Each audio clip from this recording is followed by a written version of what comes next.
करना चाहिए। अपने बच्चों को ये लोग पढ़ाएंगे इंग्लिश स्कूलों में, और दूसरे के बच्चे के लिए अगर वो सुविधा सरकार देना चाहती है, कह देनी उर्दू पढ़ाओ इसको।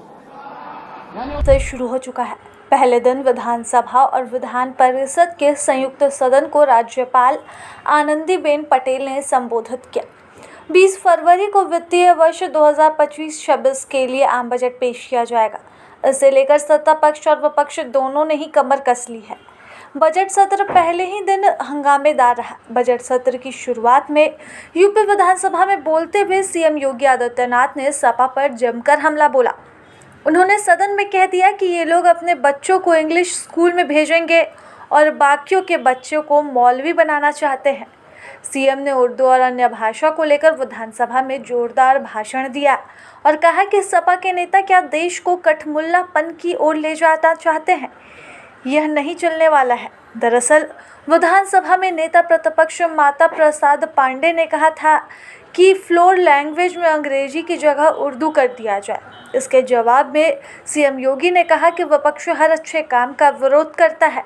ये उर्दू की वकालत करते हैं और भोजपुरी अवधि का विरोध करते हैं। उत्तर प्रदेश की विभिन्न बोलियों को, भोजपुरी, अवधी, ब्रज और बुंदेलखंडी को इस सदन में सम्मान मिल रहा है, और हमारी सरकार को इन सब के लिए एकेडमी का भी गठन, अलग अलग एकेडमी के गठन की कार्रवाई को भी आगे बढ़ा रही है। ये सभी हिंदी की उपभाषाएं हैं, यानी हिंदी की बेटियां हैं। भाषा की समृद्धि के आधार हैं,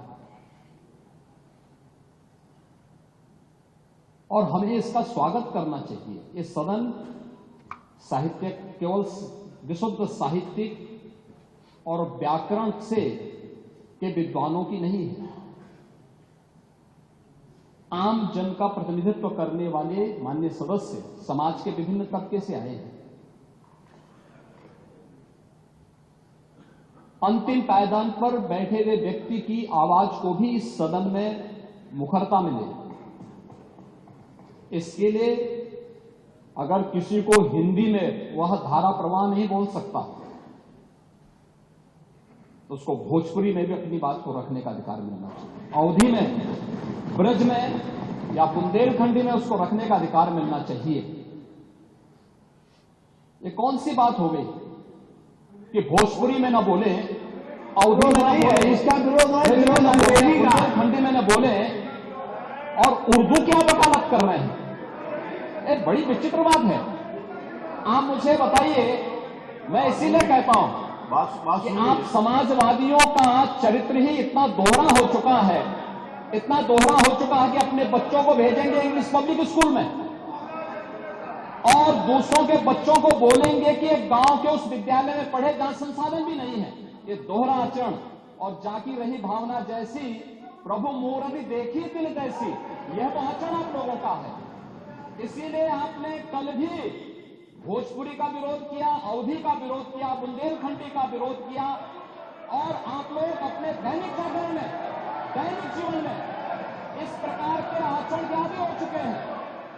और इसलिए अध्यक्ष जी, इसका अभिनंदन हम लोग करते हैं, और इन बोलियों को सम्मान मिलना चाहिए। इनके संरक्षण के लिए ही हमारी सरकार भोजपुरी एकेडमी का गठन कर रही है, अवधी एकेडमी का गठन कर रही है संत तुलसीदास जी के नाम पर। इसी के आधार पर ब्रज भाषा इतनी समृद्ध भाषा है।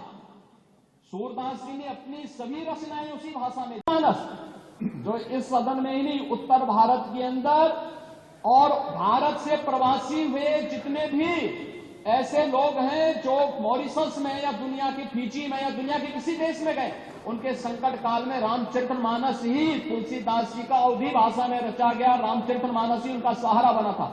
और आज जब उसको सम्मान मिल रहा है तो आप उसका विरोध कर रहे हैं। बड़ी विचित्र सी स्थिति है। आप हर अच्छे कार्य का समाज, आज के यही ढोंग है आप लोगों का, यही ढोंग है। हर अच्छे कार्य का आप विरोध करेंगे, हर अच्छे कार्य का आप विरोध करेंगे। हर अच्छा कार्य जो प्रदेश के हित में है, देश के हित में है, आप उसका विरोध करेंगे।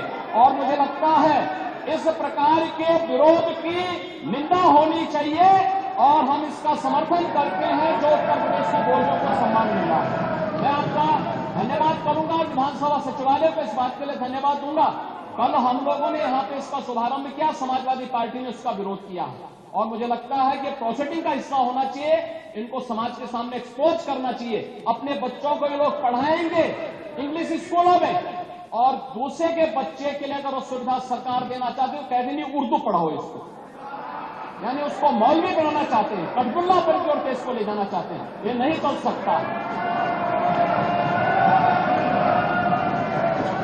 उर्दू भी इस प्रदेश की प्रभातखबर.com, विश्वास वही, रफ्तार नहीं।